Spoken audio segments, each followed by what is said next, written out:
आपण या चॅनलवर विचार, भावना आणि शरीर यांचा एकमेकांशी संबंध समजावून घेत असतो.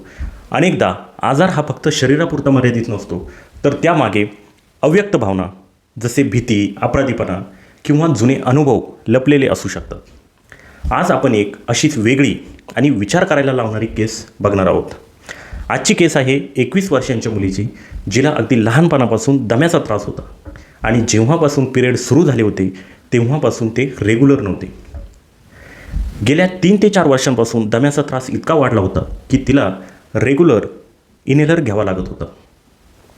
आणि दुसरीकडे पिरियड रेग्युलर तर नव्हतेच, पण कधीकधी 7 महिने, कधीकधी 10 महिने पिरियड येतच नव्हते.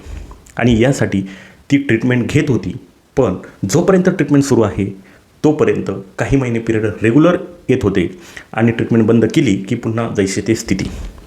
प्रश्न असा आहे की या दोनही समस्यांच्या मागे नेमकं काय होतं? चला तर मग एक एक करून आपण समजून घेऊया.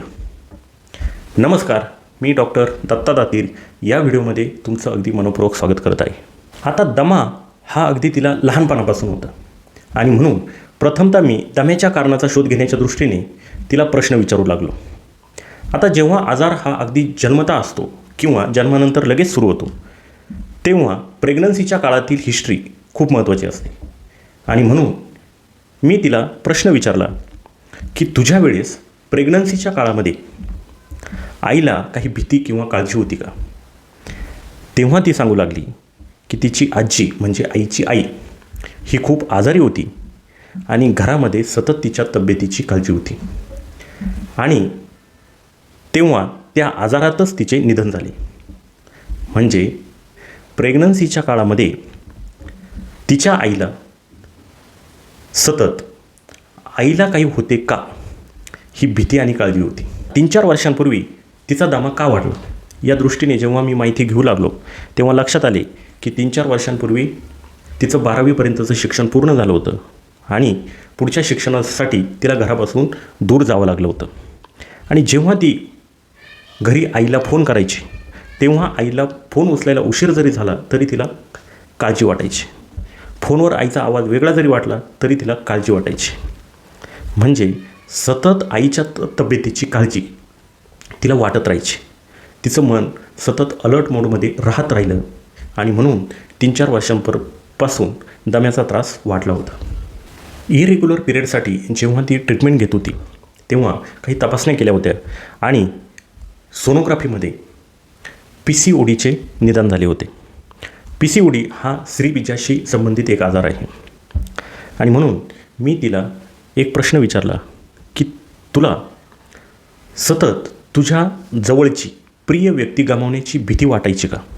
आणि तेव्हा ती म्हणाली, हो, मला अगदी लहानपणापासून आईला गमावण्याची भीती वाटते. आईच्या तब्येतीमध्ये थोडा जरी बदल झाला तरी तिला आईला काही होते का काय ही सतत काळजी आणि भीती वाटायची. या दृष्टीने जेव्हा तिचं बालपण जाणून घेण्याचा प्रयत्न केला तेव्हा एक अतिशय महत्त्वाची गोष्ट समोर आली. तिच्या जन्मानंतर 1 वर्षामध्येच तिचे आजोबा म्हणजे आईचे वडील एक्सपायर झाले होते. आणि त्यानंतर एक मागोमाग आईच्या माहेरी काही ना काही कारणाने, काही ना काही आजाराने एक व्यक्ती निधन पावत होती. आणि सध्या आईच्या माहेरी आई सोडून कोणीही व्यक्ती राहिली नव्हती. म्हणजे फक्त आईच राहिली होती. आणि म्हणून तिला सतत आता आईला काही होते का काय ही भीती तिला नेहमी वाटत राहिली. म्हणजे मी आईला गमावते का काय ही भीती तिच्या मनामध्ये आत्तापर्यंत होती. मी तिला तिच्या दोनही समस्यांमागील इमोशनल पॅटर्न समजावून सांगितलं आणि त्या इमोशन्सवर काम कसं करायचं हे तिला शिकवलं. तिचे इमोशन्स प्रोसेस आणि एक्सप्रेस कसे करायचे याच्या हिलिंग एक्झरसाईज मी तिच्याकडून करून घेतले. पुढे 3 महिने मी तिचा फॉलोअप घेत राहिलो. 3 महिन्यानंतर तिचे पिरियड रेग्युलर झाले होते आणि या 3 महिन्यामध्ये तिला एकदाही दम्याचा त्रास झाला नव्हता. जर तुम्हालाही वारंवार तोच आजार होत असेल, अनेक ठिकाणी ट्रीटमेंट घेऊन देखील फरक पडत नसेल, सर्व प्रकारच्या तपासण्या नॉर्मल येत असतील आणि तरीही त्रास सुरू राहत असेल, तर स्वतःला एक प्रश्न नक्की विचारा की शरीर मला यातून काय सांगण्याचा प्रयत्न करत आहे. मित्रांनो, जर आजच्या केसमधून तुम्हाला काय नवीन शिकायला मिळालं आणि आजार आणि इमोशन यांचा काही संबंध असू शकतो का, यावर तुमचं काय मत आहे हे मला खाली कमेंटमध्ये जरूर कळवा. हा व्हिडिओ जर तुम्हाला उपयुक्त वाटला असेल तर या व्हिडिओला लाईक करा, जास्तीत जास्त लोकांपर्यंत हा व्हिडिओ शेअर करा आणि हिलिंगच्या अशाच नवीन दृष्टिकोनासाठी या चॅनलला सबस्क्राईब करायला विसरू नका. पुन्हा भेटूया पुढच्या व्हिडिओमध्ये. तोपर्यंत धन्यवाद.